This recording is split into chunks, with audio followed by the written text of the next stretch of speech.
How's it going, everybody? So let me just start off by saying I'm sorry. I know most of you are following me because you want to see some like cool calisthenics skills, and I would love to have some fresh clips for you, but I'm sick, and I've been sick for like a day or two, so I need to put the brakes on. I know most of you don't want to fucking sit there and stare at my face and listen to my voice drone on, but I can't just sit around. I can't just watch TV all day. I need to be productive. So in the interest of both consistency and trying to continue to bring value to you guys through my channel, I wanted to make a video discussing the biggest mistakes that I've made in the 5 or 6 years that I've been doing calisthenics. And I also want to relate them back to my front lever journey. I chose the front lever because it is the skill that got me into calisthenics. It's the skill that I've been working at the longest, and it was also the hardest one for me to get. Part of the reason it took so long is because of the mistakes that I made. And by the way, all of these mistakes, while I'm going to be talking about the front lever, they are applicable to all skills. So it's not just about the front lever. You can take these lessons and apply them to whatever skill you are working at right now. So I'm going to start with the biggest mistakes and then work backward. Number one mistake that I made in my calisthenics journey is not listening to my body. And effectively what happened was I was getting some sort of signal. This was back in 2021. I was getting some sort of signal in the back of my shoulder. I was still training on it. It was getting worse, and I had a workout. I made it through the workout, but at the end of the session, I had work. So I had a massage client who was also a gym dude, and he showed up to the massage, and he asked me, "Hey man, how's your one arm pull up journey going?" And ego kicked in, and I'm like, "Come on, let's go find out." And I did one with my right arm. It was fine, but then I did one with the left arm, and I don't even know what happened, but it was the straw that broke the camel's back. Felt a rip, a pop. I don't really know, but I never went to the doctor to check it out, but what I can tell you is on that day, I went from doing 3 sets of 10 reps with 20 pounds for my weighted pull-ups. And after the injury, I did not have enough strength or dexterity in my left hand to even squeeze toothpaste out of a tube onto my toothbrush. Okay, it was 9 weeks before I could sleep through the night without waking up in pain. And then it was 6 months before I could do one single body weight pull-up. Okay, it was so jacked up, I had to go back to using thick bands and slowly reduce the resistance on the bands to get myself back to being able to do a regular one single body weight pull-up. And then it was an entire year before I had made it back to where I was in the front lever journey. So number one mistake was not listening to my body. I should not have ever tried to do that one arm pull-up. I should have told him I need to rest, or I just worked out. I know it's very hard to put the brakes on, especially we all kind of feel like we have to power through. And there is definitely a time to fucking man up, for the lack of a better saying, put your big boy pants on. You're going to have sore muscles. You're going to have sore joints. This was different. I knew there was something going on, but I ignored it. So lesson number one, listen to your body. Okay. The second biggest mistake, and now we're going to get into the actual front lever journey. And again, this applies to all of your skills. I did not spend enough time in the actual front lever position. Okay.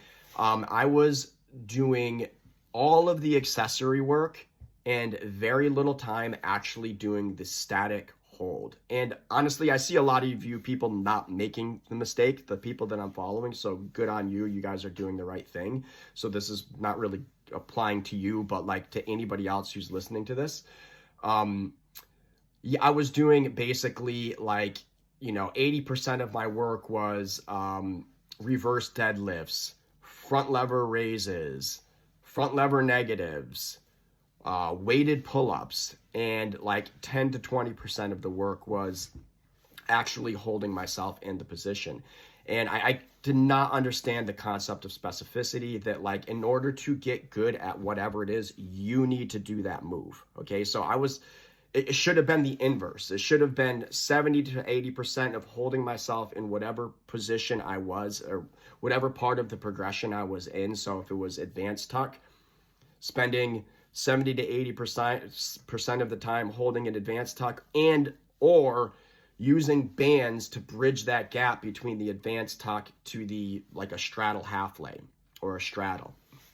And so that was mistake number 2. Like, you need to spend as much time in the position or doing the move as you possibly can. And this really, I think, held me back a lot. Number 3 was training frequency and volume. So when I first started my journey, it was 2019. And it is embarrassing to admit this, but I went all of 2019 and I literally progressed not at all. Like, I made 0 progress. And the reason for that is I was using the calisthenics as a warm-up. Like, I was doing like scap retractions and a few tuck raises as a warm-up to go into my other weightlifting goals. Okay, so, and I was doing that like twice a week, maybe spending 10 minutes on the thing. And it wasn't until 2020 when COVID hit and they shut the gyms down that I decided, like, okay, I'm going to just do calisthenics. And that's when I actually started to make progress. It was, I almost quit at the end of 2019 because like I said, I had not progressed at all. And I had the thought of like, dude, you are just not cut out for this. This is not your thing to do. Like, you're not good enough, basically. And then a flip switched in my brain and I would not let myself quit. And so what I did at that time was I was using the then ex Osvaldo Lugones training protocol, and I actually just skipped ahead to the next progression, and there was like 2 exercises on the next progression that I could do. And so I started incorporating those in to what I was currently doing.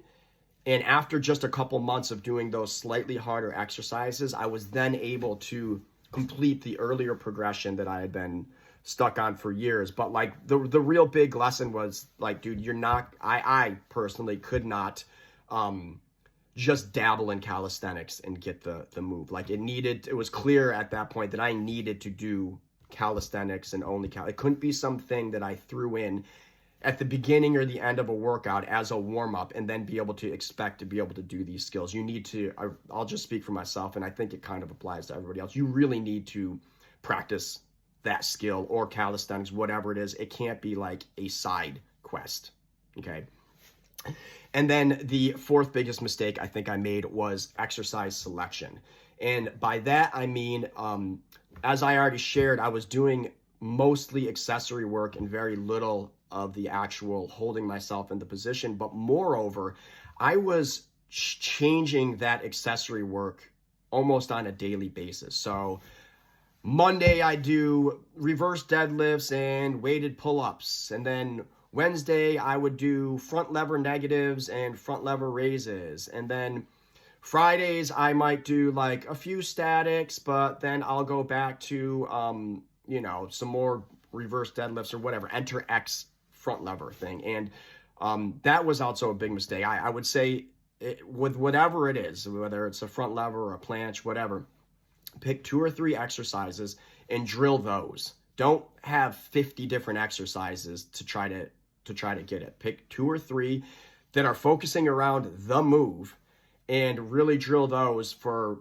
12 to 16 weeks. And if after that time you feel like you're not getting the right stimulation or you're maybe plateauing, then either add an exercise or change it up. But don't constantly cycle through all these sort of different exercises. So a quick recap: listen to your body, spend as much time in the position as possible, get a lot of volume. It's volume over intensity in my opinion, and have a consistency with your exercises. That's all I got. Y'all have a great day.